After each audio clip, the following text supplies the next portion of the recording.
여러분 안녕하세요. 김가훈입니다. 자, 이번 시간부터는 우리 본격적으로 수능화학 1 강의를 시작하겠습니다.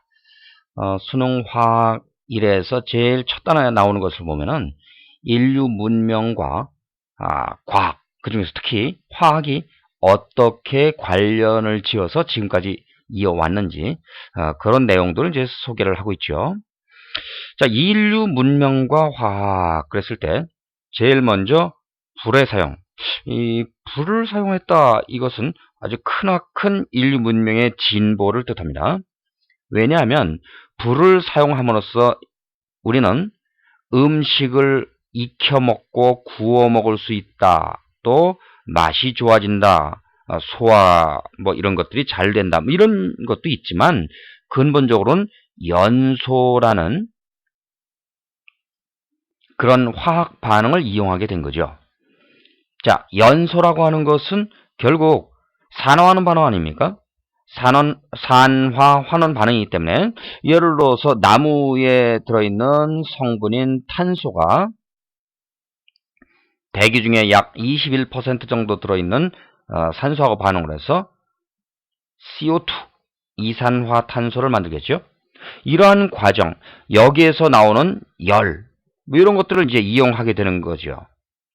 자, 따라서 이제까지 인류는 그 진출할 수 있는 영역이 대체로 따뜻한 곳 위주였는데 이러한 불이라고 하는 것을 사용함으로써 좀 더 추운 지역에 가서도 인류가 생존할 수 있는 그런 그 원동력이 되었다 이렇게 볼 수 있겠습니다. 자, 그 다음에 인류는 아주 오래 전부터 지금 아마 그 고고학적인 근거를 본다면 금이나 은, 뭐 이런 것들, 구리, 이러한 금속을 사용하게 된 것이 대략 한 1만 년 정도까지 거슬러 올라간다고 합니다. 자, 그러면 이런 금, 은, 구리 이런 것들을 일찌감치 사용할 수 있게 된 것은 무엇 때문이냐? 이것들이 반응성이 작은 금속이란 얘기죠. 반응성이 작다. 반응성이 작다는 얘기는 금, 은, 뭐 이런 것들은 구리도 그렇지만 특히 이제 금 같은 경우 반응성이 작아서 자연계에서 존재하는 양 자체는 소량이지만 이것이 호돈소 물질 상태로 산출되는 경우가 많다는 얘기입니다. 우연한 기회에 불을 사용하다가 금을 얻게 되는 또는 은, 구리 이런 것들을 얻게 되는 이런 상황을 만날 수 있었겠죠.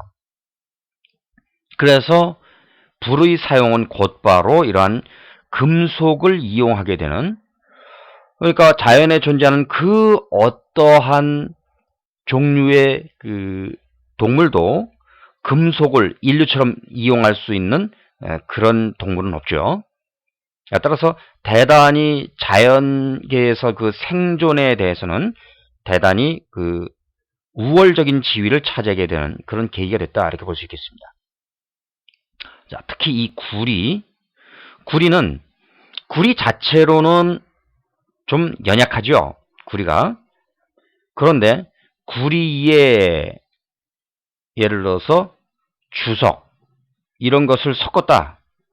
구리의 주석을 섞어서 만들어진 게 바로 청동 아닙니까? 청동. 그러면 이 청동이라고 하는 것은 구리보다 월등히 강력한 단단하고 아주 그 뭐라 그럴까 쉽게 이렇게 구부러지거나 그러지 않고 그러한 특성을 보유합니다.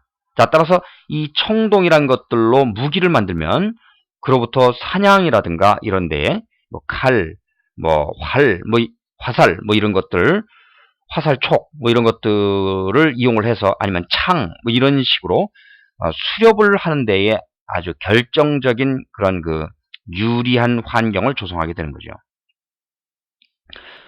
실제로 자연계에 존재하는 이 구리의 형태는 대부분 산화된 상태입니다. 물론 호돈서 구리로도 이제 산출되는 예가 있긴 하지만 대부분 산화된 상태라 황화구리나 아니면 뭐 탄산구리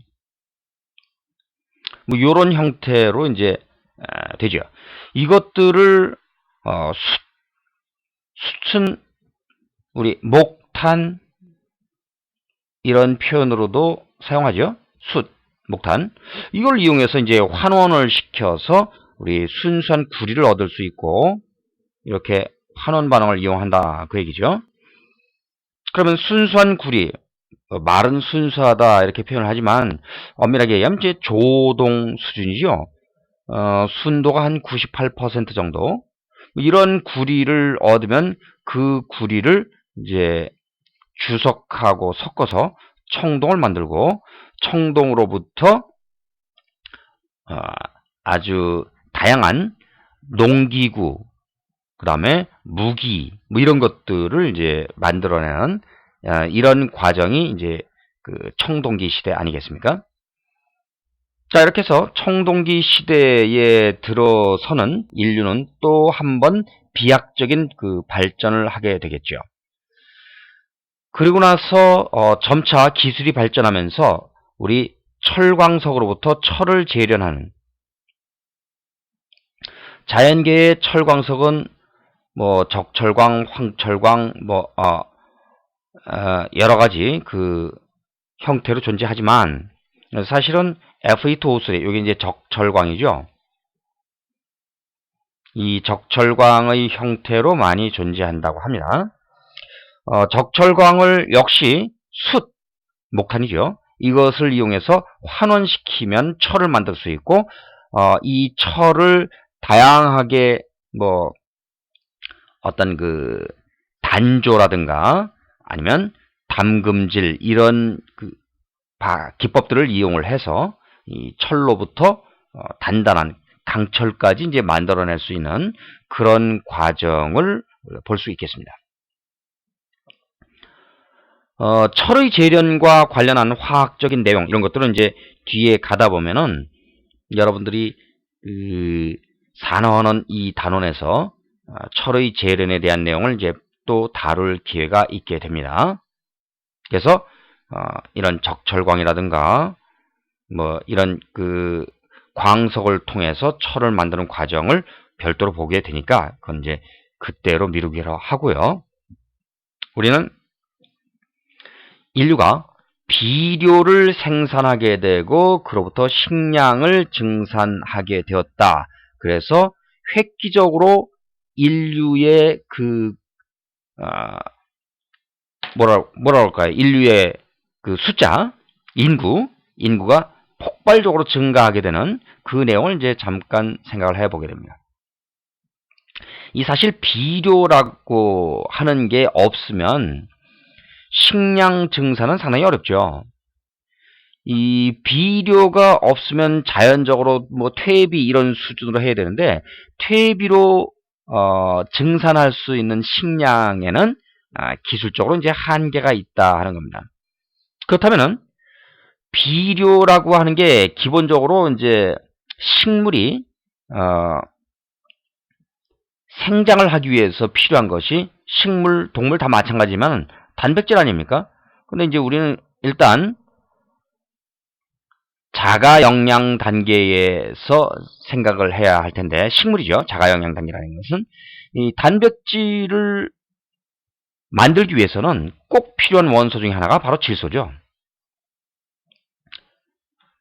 자, 이 질소가 없다면 아미노산 만들지 못하고 아미노산이 없으면 단백질은 당연히 만들 수 없다는 겁니다. 자, 그런데 묘하게도 우리 대기 중에는 질소가 무려 80% 정도 존재하는데 그 질소는 N2 요 상태로 존재한다는 겁니다. 자, 그런데 이 N2라고 하는 녀석이 공유 결합을 이루고 있는 게 이렇게 3중 결합을 이루고 있어요. 지들끼리. 이렇게 3중 결합을 이루고 있다 보니까 이게 반응성이 아주 작습니다. 이것은 우리가 경험상으로도 아마 느낄 수 있을 그런 내용이 아닐까 싶어요. 만약에 반응성이 큰 산소가 무려 21% 정도 되는데 대기 중에 질소가 반응성이 크다면 어떻게 될까요? 질소와 산소가 반응을 해서 우리가 호흡할 수 있는 산소는 아마도 남아나지 않을 겁니다. 다행히 질소는 이렇게 삼중결합을 하고 있어서 반응성이 아주 작다는 점이죠. 그러면 반응성이 작은 이 질소를 직접 이용할 수 있는 방법이 있을까? 물론 직접 이용하는 미생물이 있습니다. 콩과 식물의 뿌리혹 박테리아 이런 것들이 이제 그 예가 될 텐데, 그런데 이렇게 반응성 작은 질소를 직접 이용하기는 어려우니까 자연계에서는 어떤 방식으로 이용하냐면은 공중방전, 즉 번개가 친다든가 이럴 때 번개가 치면 뭐 엄청나게 어마어마한 에너지가 발생하는 거죠. 그러면서 그때의 질소와 산소가 질소산화물로 변하고 질소산화물이 궁극적으로 질산 그리고 질산염 이런 형태로 이제 변형이 되면서 식물이 이용할 수 있는 가능성이 생깁니다. 자, 그런데 이러한 것들을 우리 인위적으로 만드는 방법을 드디어 하버라고 하는 사람이 20세기에 와서 하버라고 하는 사람이 이것을 이제 만들어내게 됩니다. 자, 질소하고 수소를 반응시키면 질소와 수소가 암모니아를 만들 수 있다. 이론적으로 아주 그렇듯합니다. 그런데 문제는 뭐냐면 이 질소와 수소가 쉽게 반응하지 않는다는 점이죠. 그래서 이 하버가 고안한 게 아주 고온 고압 조건에서 적절한 촉매를 활용해서 이렇게 암모니아를 만드는 그 방법, 그 노하우를 이제 하버가 알게 된 거죠. 이렇게 암모니아를 만들어내면 암모니아는 물에 엄청 잘 녹죠. 물에 잘 녹으니까 이 녀석이 암모니아 자체로도 비료에 쓰이고요. 그 다음에 암모니아를 이용해서 뭐 황산 암모늄이라든가 이런 형태 또는 암모니아를 이용해서 궁극적으로 이제 질산을 만들 수 있고 이 질산이 질산염으로 질산염이 되면은 충분히 그 비료로서 기능을 할 수 있으니까 이 하버의 암모니아 합성은 식량 증산을 위한 비료를 생산할 수 있게 되었다는 면에서 아주 획기적인 그런 우리 가치가 있다 이런 걸 이제 알 수 있겠습니다. 자, 그다음에 인류는 이제 화석연료, 이 화석연료라고 하는 것은 화석과 같은 존재다 그런 의미로 화석연료 이런 말이 붙었죠. 석탄이나 석유 뭐 이런 것들이 이제 화석연료 아닙니까? 왜 화석연료라는 말이 붙었냐? 그 까닭은 석탄이나 석유는 아주 오래전 지구상에 살았던 식물, 동물 이런 것들이 집단적으로 퇴적돼서 변형 과정을 거쳐서 형성된 거 아닙니까? 그러다 보니까 석탄, 석유가 나온다 그러면 이 일대는 예전에 환경이 이러이러했겠다 하는 것을 알려주는 마치 화석과 같은 그런 증거를 보여준다. 그래서 화석 연료 이렇게 얘기한 거예요. 자, 이 중에서 이제 우리가 주로 관심 있는 것은 20세기, 21세기 여기로 오면서 우리는 이 석유 여기에 이제 크게 의존하게 됩니다. 석유로부터 얻을 수 있는 게 일단 연료죠. 우리 자동차 연료로 뭐 가솔린, 휘발유라든가 경유, 중유 뭐 이런 것들 그런 걸 얻을 수 있다. 그 다음에 석유는 주로 탄소와 수소로 이루어진 화합물이다 보니까 이러한 화합물의 혼합물이죠. 그러다 보니까 이것을 분별 증류해서 연료를 얻을 수 있다. 그뿐만 아니라 이 석유에서 얻은 물질을 기반으로 해서 우리는 플라스틱을 만들 수가 있고요. 사실 20세기, 21세기에서 이 플라스틱이라고 하는 존재 이거 없으면은 솔직히 생활 자체가 유지되기도 어려울 겁니다. 플라스틱을 만들 수 있는 근본 원료가 바로 석유로부터 비롯된다 하는 점이죠. 이뿐만이 아니죠. 석유에서 나오는 다양한 탄소 화합물을 이용해서 우리는 의약품을 만들 수 있어요. 그러니까 의약품을 만드는 원료가 바로 석유로부터 비롯된다 이런 거죠. 농약도 만들 수 있고요. 이처럼 의약품, 농약, 뭐 그리고 염색약이라든가 등등 염료, 뭐 이런 그 인류 생활에 필요한 다양한 화학 제품들을 우리 석유로부터 얻어낼 수 있다는 면에서 20세기, 21세기, 뭐 21세기는 이제 뭐 시작된 지 얼마 안 됐지만은 이건 석유 시대다 해도 지나친 말이 아닐 정도로 이 석유 의존도가 대단히 높습니다.